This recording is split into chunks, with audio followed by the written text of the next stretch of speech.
जी हाँ दोस्तों, अगर आप इस वीडियो में बताए गए 4 सिंपल रूल्स को फॉलो करते हैं तो यकीन मानिए कि आपकी कर्ज और उधार की जो प्रॉब्लम है वो काफ़ी हद तक ज़रूर सॉल्व हो जाएगी। दोस्तों, वैसे तो ये रूल्स बहुत ही सिंपल है,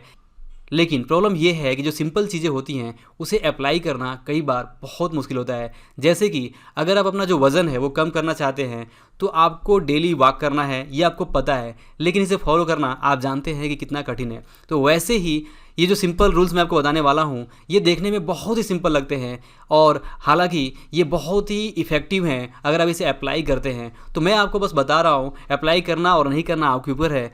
लेकिन मेरा यकीन है कि अगर आप बुरे कर्जों के जाल से बचे रहना चाहते हैं तो आप इन रूल्स को अपने जीवन में ज़रूर अप्लाई करेंगे।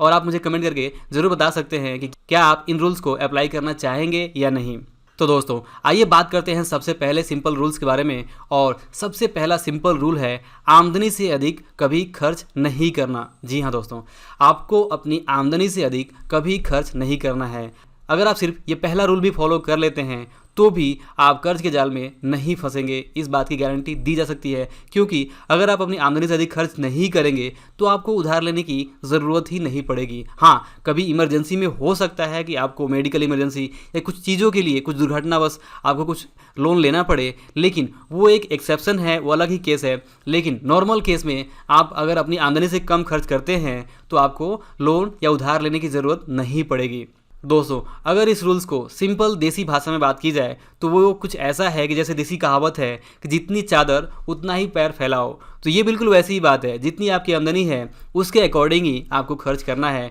और अपनी जो खर्च है वो अपनी आमदनी से कम रखना है। जैसे ही कहा जाता है कि आपको अपने पैर उतने ही फैलाने चाहिए जितनी की चादर है। अगर आप चादर से ज़्यादा पैर फैलाते हैं तो आपके पैर नंगे हो जाएंगे। इसी चीज़ को अगर ऐसे कहा जाए कि अगर आप अपनी आमदनी से अधिक खर्च करते हैं तो जल्द ही आपकी फाइनेंशियल कंडीशन लोगों के सामने एक्सपोज हो जाएगी और आपको कर्ज लेने की ज़रूरत पड़ेगी।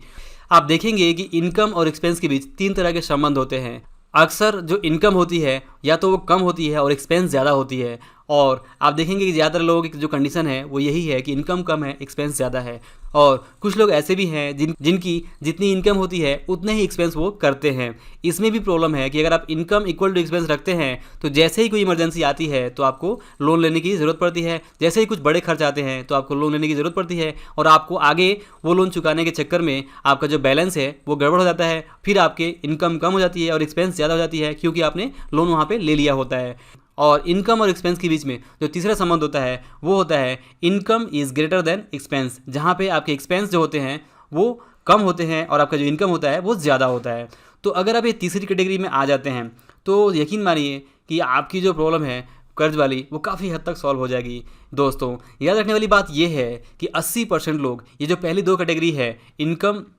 कम और एक्सपेंस ज़्यादा या फिर इनकम या एक्सपेंस दोनों बराबर, ये इसमें 80% लोग यहीं पे आ जाते हैं। और यही प्रॉब्लम आप देख सकते हैं कि हमारे आसपास लोगों के अंदर यही देखने को मिलता है।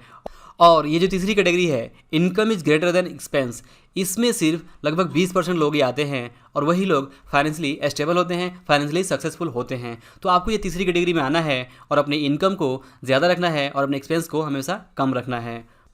तो दोस्तों, ये था पहला सिंपल रूल कि आपको अपनी आमदनी से कम खर्च करना है, यानी जितनी चादर है उतना ही पैर फैलाना है। और इस सिंपल रूल्स को फॉलो करके आप काफ़ी सारे प्रॉब्लम से बच सकते हैं, यकीन मानिए। और दोस्तों, दूसरा सिंपल रूल है कि आपको अपने लिए अपनी लाइफ में एक इमरजेंसी फंड का प्लान ज़रूर रखना है। जी हाँ दोस्तों, इमरजेंसी कब कैसे आएगी ये हम नहीं जानते, कब हमें अचानक से कुछ पैसों की ज़रूरत पड़ जाए ये हम नहीं जानते। इसलिए हमें कम से कम एक थंब रूल के हिसाब से आपको अगले 6 महीने का जो खर्च है उसके बराबर का एक इमरजेंसी फंड कहीं ना कहीं ज़रूर रखना चाहिए, जिससे कि आप इमरजेंसी के वक्त यूज़ कर सकें और अपनी जो छोटी मोटी फाइनेंशियल प्रॉब्लम है उससे बचे रह सके। क्योंकि अक्सर इस तरह की कुछ मेडिकल इमरजेंसी या कुछ भी ऐसी इमरजेंसी आता है तभी हमें लोन लेने की ज़रूरत पड़ती है और तभी हमारा जो बजट है, तभी हमारा जो बैलेंस है इनकम और एक्सपेंस के बीच में, वहाँ पर गड़बड़ होना शुरू हो जाता है।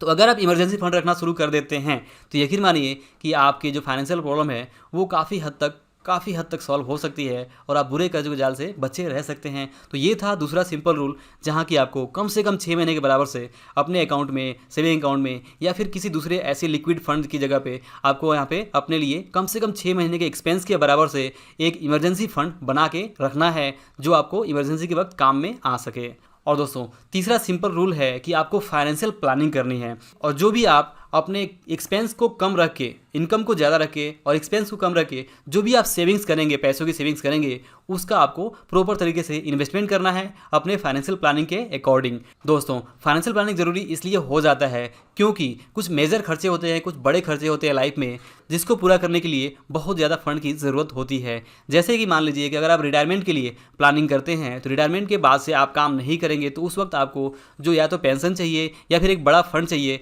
जहाँ से आप इंटरेस्ट के तौर पे इनकम मिले आपको, या फिर कुछ भी ऐसा है जहाँ से आपको एक इनकम सोर्स हो और वहाँ से आपके जो खर्च है वो पूरे हो सकें। और तो इस तरह की जो बड़ी चीज़ें हैं लाइफ में, रिटायरमेंट हो गया, बच्चों की शादियां हो गई, बच्चों की पढ़ाई लिखाई हो गई, या फिर आपको अपना घर लेना है, कोई कार लेना है, गाड़ी लेनी है, ऐसे कुछ बड़े जो खर्च हैं, तो इस तरह के मेजर खर्चों के लिए आपको फाइनेंशियल प्लानिंग करनी है, उनका प्लान करना है और धीमे धीमे सेविंग्स और इन्वेस्टमेंट करके वो जो फंड है, जो बड़ा फंड है, वो क्रिएट करना है। अगर आप ऐसा करते हैं तो आपको उस वक्त जब वो मेजर खर्चे हमारे लाइफ में करने होते हैं तब आपको लोन लेने की ज़रूरत ना पड़े, क्योंकि आपने 5 साल 10 साल 20 साल पहले इसके लिए प्लान किया हुआ था, तो आपको वहाँ पे लोन लेने की ज़रूरत नहीं पड़ती है और आप बुरे कर्ज के जाल से बचे रह जाते हैं। तो ये है सिंपल तीसरा फाइनेंशियल डिसिप्लिन जो अगर आप मेंटेन करते हैं तो आप बुरे कर्ज के जाल से बचे रह सकते हैं। और दोस्तों चौथा सिंपल रूल है कि आपको अपनी जो ज़िंदगी जीनी है वो अपने हिसाब से जीनी है, ना कि किसी और के हिसाब से, ना कि किसी और को दिखाने के लिए। दोस्तों अगर आपने कोरोना के टाइम पे देखा होगा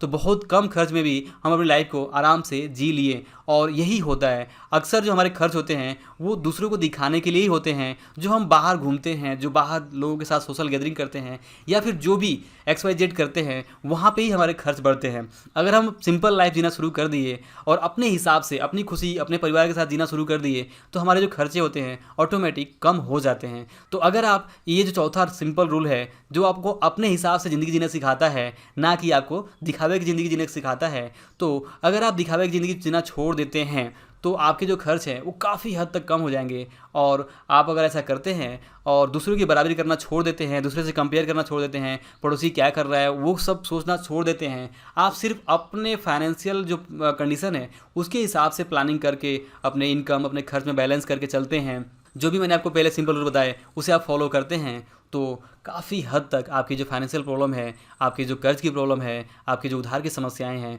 वो आपकी लाइफ से कम हो जाएंगी। और अगर ऐसा होता है तो यकीन मानिए कि आप एक बेहतर फाइनेंशियल लाइफ जी पाएंगे और आपको जो पैसे की चिंता है, पैसे की जो प्रॉब्लम्स होती हैं लाइफ में, उससे आप बचे रह सकते हैं और आप एक बेहतर लाइफ जी सकते हैं। याद रखिए कि कर्ज और उधार की जो प्रॉब्लम है ये कोई छोटी मोटी समस्या नहीं है। जो लोग कर्ज के जाल में आज फंसे हैं वो इसे बेहतर तरीके से समझ सकते हैं, और अगर आपके ऊपर भी आज कोई कर्ज है तो आप इसके बोझ को समझ सकते हैं कि जब आपके पास कुछ ऐसा प्रॉब्लम होता है तो जब आप कर्ज को नहीं चुका पाते हैं टाइम से, तो इससे कितनी सारी प्रॉब्लम आपको झेलनी पड़ती है और आपके ऊपर एक ऐसा मेंटल प्रेशर होता है, उसे आप बेहतर तरीके से समझ सकते हैं। तो आई होप कि आपको ये जो 4 बातें हैं ज़रूर ध्यान में रखेंगे, और आगे अगर आप इसे फॉलो करते हैं तो भी कुछ दिनों के अंदर आप जो अपनी पुरानी प्रॉब्लम्स हैं, पुरानी जो लोन्स हैं, उससे आप बाहर निकल पाएंगे। दोस्तों समझने वाली बात यह है कि अगर आप किसी मेडिकल प्रॉब्लम की वजह से किसी दुर्घटनावश कोई कर्ज ले लेते हैं और उधार ले लेते हैं तो ये समझने वाली बात है, लेकिन जैसा मैंने इस वीडियो में बताया कि अगर आप इमरजेंसी फंड की प्लानिंग करते हैं, प्रॉपर इंश्योरेंस की प्लानिंग कर लेते हैं और इस तरह की जो चीज़ें हैं वो कर लेते हैं, तो आपके लाइफ में अगर कुछ मेडिकल प्रॉब्लम भी आती है तो उसके लिए इंश्योरेंस रहेगा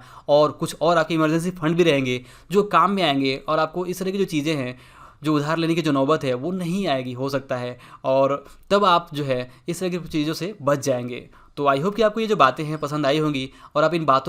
4 बातों को अपनी लाइफ में ज़रूर अप्लाई करेंगे। आमदनी ज़्यादा और खर्च कम, इमरजेंसी फंड, तीसरा फाइनेंशियल प्लानिंग और इन्वेस्टमेंट करना, और चौथा दूसरों की बराबरी या दिखावे की ज़िंदगी से दूर रहना। तो अगर आपको ये फाइनेंशियल लेसन और ये वीडियो पसंद आया हो तो इसे लाइक और शेयर जरूर करें, और अगर आप हमारे चैनल पर नए हैं तो इस चैनल को सब्सक्राइब करके बेल आइकन जरूर प्रेस करिए ताकि आपको आने वाले हमारे सभी फाइनेंशियल लेसन्स की वीडियोस के अपडेट जो है वो तुरंत मिल सके। तो दोस्तों इस वीडियो को पूरा देखने के लिए और हमारे साथ बने रहने के लिए आपका दिल से बहुत बहुत धन्यवाद।